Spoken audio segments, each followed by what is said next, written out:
बिस्मिल्लाहिर्रहमानिर्रहीम। अस्सलामुअलैकुम दोस्तों, नई वीडियो में खुशामदीद। दोस्तों, इलेक्शन कमीशन ने इमरान खान को तोशाखाना में नाअहल करार दे दिया। इमरान खान को नाअहल करार देकर इलेक्शन कमीशन बड़ी मुसीबत में फंस गया। इसे कहते हैं आ बैल मुझे मार। पाकिस्तानी अवाम सड़कों पर निकल आई, मामला सुप्रीम कोर्ट रद्दी की टोकरी में फेंक देगी। किस तरह से पाकिस्तान के अंदर एक शख्स की ख्वाहिश को पूरा करने के लिए पाकिस्तान के निजाम इंसाफ की धज्जियां उड़ाई गई और तमाम सिस्टम को ही उलट पुलट करके रख दिया गया। वीडियो की तफसील में जाने से पहले आप देख रहे हैं हकीकत की दुनिया डॉक्टर अली के साथ। हमारा चैनल सब्सक्राइब करके घंटी के निशान को दबाना मत भूलिएगा। इस वीडियो को ज्यादा से ज्यादा फेसबुक, व्हाट्सएप और सोशल मीडिया पर शेयर जरूर करें। शेयर और लाइक करने के साथ साथ कमेंट बॉक्स में पाक फौज जिंदाबाद, पाकिस्तान पाइंदाबाद और पाकिस्तान के गुमनाम हीरोज को सलाम का नारा कमेंट जरूर कीजिएगा। दोस्तों, बिल्कुल वही हुआ जिसके खदशात जाहिर किए जा रहे थे। गुज़िश्ता रात से ही चीफ इलेक्शन कमिश्नर की जानिब से जो इस्लामाबाद पुलिस को दरखास्त दी गई थी कि सिक्योरिटी बढ़ाई जाए, वहां पे रेंजर्स, पुलिस और एफसी को तलब किया गया और तब से ही अंदाजा हो गया था कि इलेक्शन कमीशन की जानिब से कौन सा फैसला दिया जा रहा है। चीफ इलेक्शन कमिश्नर ने आज एक बार फिर बाइस होने की हद कर दी है। चीफ इलेक्शन कमिश्नर की सरबराही में 4 रुकनी कमीशन ये फैसला सुनाया जिसमें उन्होंने इमरान खान को तोशाखाना रेफरेंस में नाअहल करार दे दिया है। लेकिन दोस्तों, चीफ इलेक्शन कमिश्नर ने नमक हलाली तो कर दी, लेकिन ये एक बहुत बड़ी मुसीबत उनके लिए बन चुकी है। हुकूमत की इमरान खान को ताहयात नाअहल करवाने की कोशिश भी नाकाम हो चुकी है। दोस्तों, इसके बाद होना क्या है इसकी भी मुकम्मल तफसीलात आपको बताएंगे, लेकिन सबसे पहले कानूनी एतबार से चीजें आपको बताते चलें कि तोशाखाना रेफरेंस में इमरान खान को चीफ इलेक्शन कमिश्नर नाअहल नहीं करार दे सकता। यानी आप ये कह लीजिए कि कानूनी एतबार से देखा जाए तो एक बहुत ही गलत फैसला है, क्योंकि इलेक्शन कमीशन 63(1) के तहत किसी भी रुकने असम्बली को नाअहल नहीं करार दे सकता। दोस्तों, इलेक्शन कमीशन के फैसले के मुताबिक चेयरमैन पाकिस्तान तहरीक इंसाफ इमरान खान ने गलत गोशवारे जमा करवाए। इलेक्शन कमीशन की जानिब से इमरान खान की कौमी असम्बली की सीट खाली करार दे दी गई और इलेक्शन कमीशन ने इमरान खान के खिलाफ फौजदारी मुकदमा दर्ज करने का भी हुक्म दिया है। इलेक्शन कमीशन ने 19 सितंबर को दलाइल मुकम्मल होने के बाद इमरान खान के खिलाफ तोशाखाना केस का फैसला महफूज किया था। इमरान खान मुतअद्दिद मरतबा जलसों और पार्टी तकारीब में खिताब करते हुए ये बात दोहरा चुके हैं कि पीडीएम और मौजूदा हुकूमतों ने तोशाखाना केस में इलेक्शन कमीशन के जरिए ताहयात नाअहल करवाना चाहती है। इमरान खान मुतअद्दिद मरतबा ये भी मुतालबा कर चुके हैं कि आसिफ जरदारी और नवाज शरीफ के खिलाफ भी तोशाखाना केस का फैसला सुनाया जाए और इन तमाम केसेस का फैसला एक साथ जारी किया जाए। दोस्तों, इमरान खान पर इल्जाम लगाया गया कि उन्होंने तोशाखाना से कीमती तहाइफ सस्ते दामों हासिल करके उन्हें इलेक्शन कमीशन से छुपाया, जिसकी बुनियाद पर स्पीकर ने उन समेत 5 अरकान के खिलाफ इलेक्शन कमीशन में रेफरेंस दायर किया था। इलेक्शन कमीशन ने साबिक वज़ीर आज़म इमरान खान के खिलाफ दायर तोशाखाना रेफरेंस पर फैसला 19 सितंबर को महफूज किया था। दोस्तों, हुकूमत की जानिब से इमरान खान को नाअहल करार देने की इस घनौनी कोशिश के बाद पाकिस्तानी अवाम सड़कों पर निकल आई है। अब मुल्क भर में एहतजाज, रोड ब्लॉक्स और धरनों की कॉल दे दी गई है। तमाम ज़िलाई तंजीमों को फौरी तौर पर शहर बंद करने की हदायत जारी कर दी गई हैं। दोस्तों, इमरान खान की नाअहली ऑपरेशन रजीम चेंज का एक आखिरी मरहला था, वो भी मुकम्मल कर लिया गया।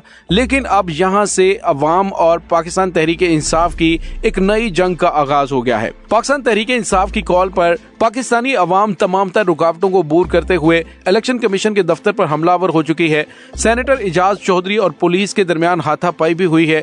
दोस्तों, इस मौजूदा हुकूमत ने अपने खिलाफ केसेस को खत्म करवाने के लिए पाकिस्तान के अंदर जो रजीम चेंज ऑपरेशन में हिस्सा लिया, पता नहीं कौन कौन से पाकिस्तान के मुफादात को बेचा गया है, जिसका आने वाले दिनों में पता चलेगा। जिस तरह से भीगी बिल्ली बनकर ये IMF और वर्ल्ड बैंक के सामने पाकिस्तान को चारों जानिब से घेरने के लिए मैदान फ्राहम कर रहे हैं, उसे साफ पता चल रहा है पाकिस्तान अगले कई सालों तक सर उठाकर नहीं चल पाएगा। और रही सही कसर इमरान खान को नाअहल करवा के निकाल दी गई है। दोस्तों, यहाँ पे आपको ये भी बताते चलें कि पाकिस्तान के आईन और कानून के मुताबिक अगर इलेक्शन कमीशन कोई इस तरह का फैसला करता है तो वो कबूल नहीं किया जाएगा।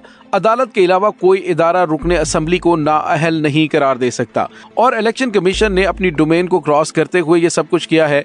तो अब आने वाले दिनों में इलेक्शन कमीशन के खिलाफ भी बड़ी कानूनी कार्रवाइयां होती हुई नजर आ रही हैं। दोस्तों, आज पूरे पाकिस्तान में एक बहुत ही खतरनाक खेल का आगाज हो गया है, जिसका इख्तिताम अल्लाह ताला माफ करे कहां पे होता है कुछ नहीं कहा जा सकता। इलेक्शन कमीशन ने साबिक वज़ीर आज़म इमरान खान को करप्ट प्रैक्टिस का मुर्तकब करार देते हुए नाअहल करार दिया, जिस पर शहबाज गिल ने रद्द-ए-अमल देते हुए कहा है कि आज ये फैसला नवाज शरीफ के जाती मुलाजिम ने दिया है। नवाज शरीफ ने यह फैसला लिखा है और इसके जाती मुलाजिम ने दस्तखत करके यहाँ पे सुनाया।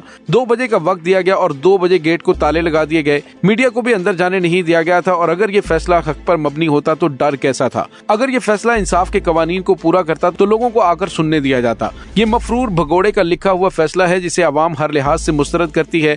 इमरान खान जहां खड़ा हो जाए कौम अरबों रुपए उसके पैरों में निछावर कर देती है। इमरान खान जहां दस्तखत कर दे वहां करोड़ों अरबों रुपए इकट्ठे हो जाते हैं। लिहाजा इमरान खान के खिलाफ इस तरह की ये घिनौनी साजिश पाकिस्तानी अवाम की जानिब से मुस्तरद कर दी गई है और आने वाले दिनों में इसका खमियाजा इनको भुगतना पड़ेगा। दोस्तों यहाँ पे आपको ये बताते चले कि चीफ इलेक्शन कमिश्नर के पास आज एक बड़ा सुनहरी मौका था कि वो अपने आप को कंट्रोवर्शियल होने के हवाले से जो खबरें हैं उनका मुंह तोड़ जवाब देते और आईन और कानून के मुताबिक सोच समझ कर अपनी फाइंडिंग्स देते, लेकिन उन्होंने नमक हलाली की इंतहा कर दी। लेकिन अब पाकिस्तानी अवाम भी अपना फैसला सुना चुकी। पूरा पाकिस्तान इस वक्त सड़कों पर निकल आया है। पाकिस्तानी यूथ सड़कों पर निकल आई है कि एक ऐसा लीडर जो पाकिस्तान का मकबूल तरीन लीडर है, जिसने तारीख रकम करते हुए इस पीडीएम इत्तेहाद को पिछाड़ कर रख दिया, उसके खिलाफ वो इदारा कैसे फैसला दे सकता है जो फैसला देने का अहल ही नहीं है। दोस्तों यहाँ पे आपको ये बताते चलें कि हुकूमत की एक तो ये ख्वाहिश अधूरी रह गई जो इमरान खान को ताहयात नाअहल करवाना चाहते थे। इमरान खान को ताहयात नाअहल नहीं करार दिया गया, मौजूदा सीट पर उन्हें नाअहल करार दिया गया है। उसके बाद आने वाले इलेक्शन में इमरान खान दोबारा से पार्टिसिपेट कर सकते हैं।